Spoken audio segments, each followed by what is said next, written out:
បងអានេះប្រភេទអីគេដែរបង អូអានេះណៃឃើញពណ៌វាពណ៌នេះបើនៅបរទេសគេហៅ gold ដើមនៅ gold អានេះ gold cobra gold cobra ខ្សែបោះ cat and cat ដូចអាបាដែលយើងបង្ហាញវីដេអូមុនអញ្ចឹងណាអានេះខ្សែ cat and cat ដូចគ្នានិយាយទៅមើលទៅគឺច្រឡំគ្នាហ្មងពីហ្នឹងណាហើយអានេះយើងបង្កាត់នៅត្រង់គេថាត្រង់បិទចិត្តធម្មតាអញ្ចឹងអត់មានដាក់នៅវាស្មៅដូចអាឈ្មោលមុនទេណាហ្នឹងហើយដែលឡែកឈាមជ័រមេដែលដាក់ជាមួយវានេះខុសពីវគ្គមេមុនឈាមជ័រវាចឹងមេទាំងអស់នេះគឺខ្ញុំអត់អាចប្រាប់ឈាមបានទេគាត់ថាដឹងថាយើងយកវាមកដើម្បីក្រោះបំលែងទៅជាមួយប្រភេទឈាមទៀតសម្រាប់ចេញប្រយោជន៍អានេះវាមានទម្លាប់ក្រក់មួយនឹងទម្លាប់ពីអីអានេះឃើញកន្ទុយវាមកជាហៀងស្អាតទេអានេះស្អាតទេមើលខាងនេះគឺជាងស្អាតទេជាងអានេះស្អាតពេញមកស្អាតទាំងអស់ទេដល់គេមកខាងទៀតប្រហោងអានេះមានចរិតអាក្រក់មួយចឹកកន្ទុយខ្លួនឯងវាយចឹកវាយខ្លួនឯងហ្នឹងហើយអត់ដឹងមិនកន្ទុយវាមកជាហៀងទៀតតែហៀងតែដោះមកគឺវាចឹកវាយមែនជួយចិត្តអត់ប្រូវិញណាអត់ដឹងវាអានេះគេថាជាទូទៅមន់វាគេថាចរិតធំយើងចាំយូរៗខ្ញុំតែមានមួយមន់អញ្ចឹងបាទនេះកន្ទុយវាឃើញមកជាហៀងអត់មានទេមិនមេចឹកណាចឹកខ្លួនឯងអានេះកំណាញ់ខ្លួនអត់ស្អីមេចឹកទេតែវាចឹកខ្លួនឯងវាយ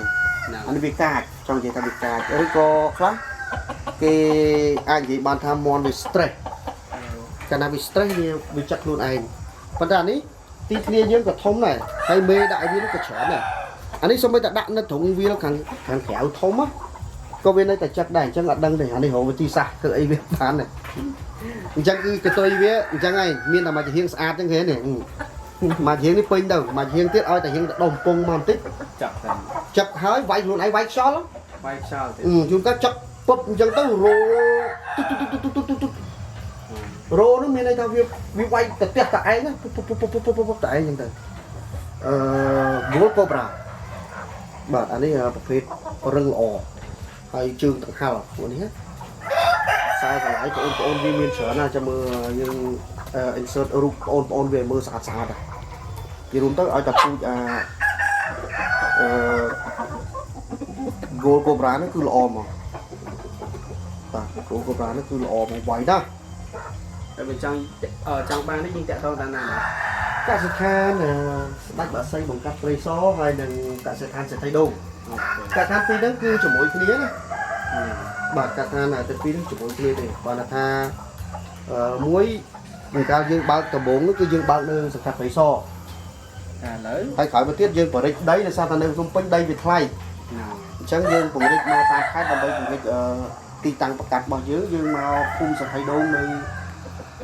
តែភូមិសេដ្ឋីបើនិយាយទៅណាអានេះថាភូមិសេដ្ឋីនៅខាងកំពង់ឆ្នាំងណា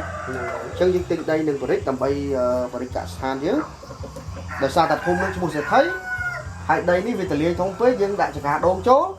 យើងដាក់សេដ្ឋីដូងកសិដ្ឋានសេដ្ឋីដូងមកវ៉ាវនេះវាសិតតែមានអត្តន័យរបស់វាដែរអញ្ចឹងហ្នឹងហើយបងហ្នឹងហើយអញ្ចឹងតិចទៀតពេលដូងយើងផ្លែផ្កាធំធាត់អីទៅកន្លែងមកឯងគឺសបោញ៉ាំបាទអញ្ចឹងGold Cobra ឬក៏ Cat and Cat មានច្រើនពូជនេះអត់ទាន់ចាញ់មកគ្រាប់ទេបាទគឺវាចាញ់មកគ្រាប់តែតម្លៃខ្លួនពួកវាថ្លៃដែរធម្មតារបស់ថ្លៃវាតែងតែមាននៅគុណភាពបាទវាចឹងហើយធម្មតាទេនេះជារឿងធម្មតាបើយើងចង់បានរបស់ល្អវាតម្លៃខ្ពស់ទៅចឹងទៅបាទអញ្ចឹងវាមានតាមពូជពងសនំសណករបស់វាចឹងទៅហើយមេដាក់ជាមួយវានេះសិតតែតម្លៃខ្លួនមេអស់នេះក៏ថ្លៃដែរបាទហ្នឹងហើយអរគុណច្រើនមាននៅកសិដ្ឋានស្ដេចបាសីបង្កាត់ព្រៃសរនិងកសិដ្ឋានសេដ្ឋីដូង